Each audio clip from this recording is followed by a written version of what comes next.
être éliminé par des attaques embusquées. Il a fait de son procès un réquisitoire contre l'oppression intellectuelle grâce à son éloquence et sa passion. Mais aussi à sa formation d'homme engagé. Il a mis ses profits des dizaines d'années passées à aiguiser ses arguments, mais aussi pour communiquer sa soif de connaissance à d'autres au sein du mouvement. Et il a appris la langue et les coutumes de son oppresseur pour qu'il puisse un jour être mieux en mesure de lui expliquer comment leur propre liberté dépend de la sienne. Mon mari, mon homme, a démontré que l'action et les idées ne suffisent pas. Aussi justes soient-elles, elles doivent encore être ciselées. Il met ses convictions à l'épreuve en les confrontant à la surface dure des circonstances et de l'histoire. Sur les principes fondamentaux, il est inflexible, je vous le dis. Mais comme il l'a montré lors des négociations méticuleuses destinées à aboutir à la passation du pouvoir et de la rédaction des nouveaux textes de loi divine, il ne craignait pas le compromis dans l'intérêt d'un objectif plus large. Et parce qu'il était en outre le chef d'un mouvement, un politicien habile en même temps, la constitution qui en est sortie était digne de cette démocratie multiraciale, fidèle à sa vision des lois, capable de protéger les droits tant de la minorité que de la majorité, et des libertés précieuses de chaque Alifonabillah. Et enfin, Saint-Louis comprend les liens qui unissent l'esprit humain.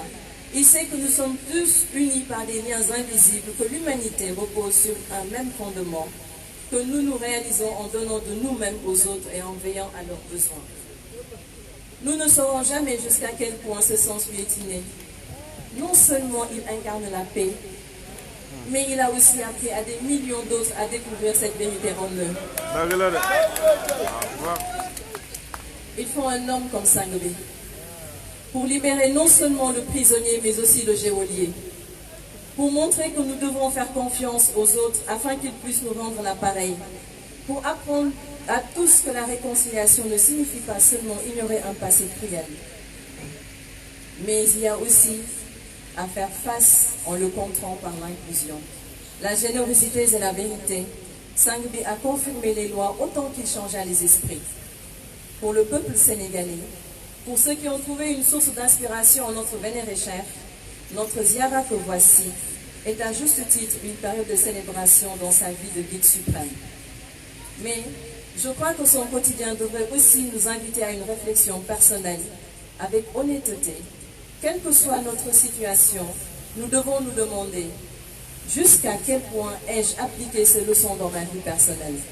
C'est une question que moi-même je me pose comme épouse et comme disciple.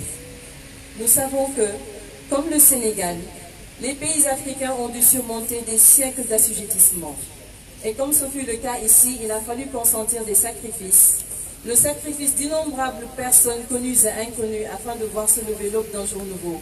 Sang Barham et nous sommes bénéficiaires de cette lutte, mais le progrès accompli ne doit pas nous faire occulter le fait que notre tâche n'est pas encore terminée. Les luttes qui suivent la victoire de l'égalité officielle ou de l'affranchissement universel ne sont pas empreintes d'autant de drames et de clarté morale, mais elles n'en sont pas moins importantes. De par le monde aujourd'hui, nous voyons des enfants qui souffrent de la faim et de la maladie.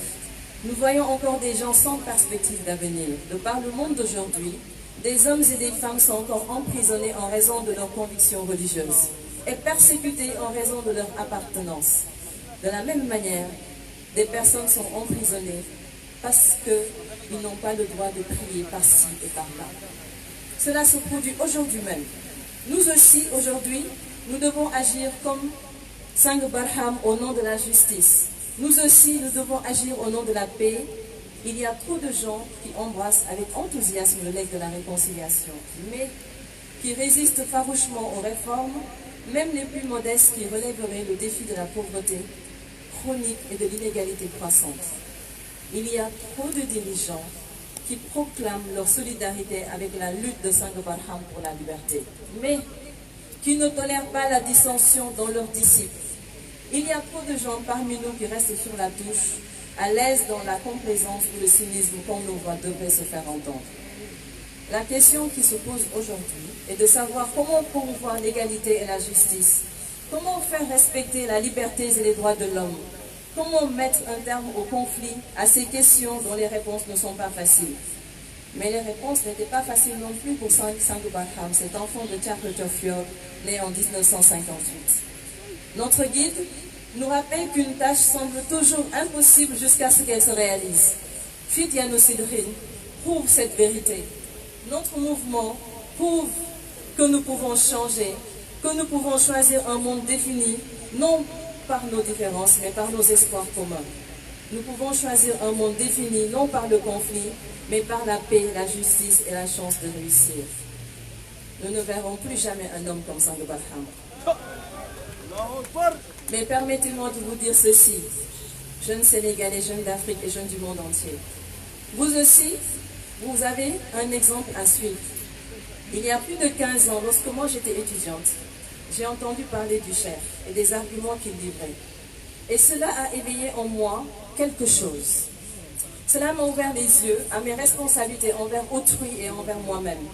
Et bien que je sache qu'il ne me sera jamais possible d'être à la hauteur de mon homme, il me fait aspirer à devenir meilleur. Il s'adresse au meilleur de nous-mêmes.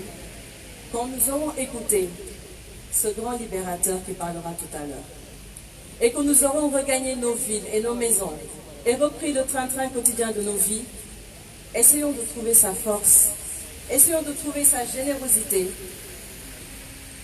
de cœur quelque part en nous. Et lorsque la nuit va s'assombrir, que l'injustice pèse lourd sur nos cœurs et que les plans les plus soigneux semblent nous échapper, souvenons-nous de Sango Barham et des paroles dans lesquelles il trouve le réconfort. Entre les pages du Saint-Coran et les écrits de Baye Niass. Aussi étroit le chemin, nombreux les infâmes châtiments, vous êtes tous, mais je dis bien tous, maîtres de vos destins. Vous êtes tous le capitaine de votre âme. Quelle belle âme! Quelle âme magnifique, celui de Sango Barham Ndiaye. À moi, il m'a profondément marqué. Il nous marquera profondément. Puisse Dieu bénir ce grand homme. Puisse Dieu bénir tous les disciples à travers le monde.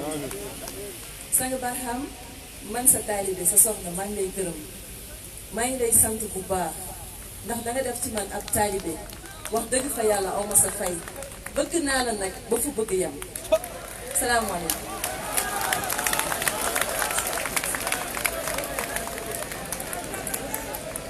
lii la la jaaxal la noonu.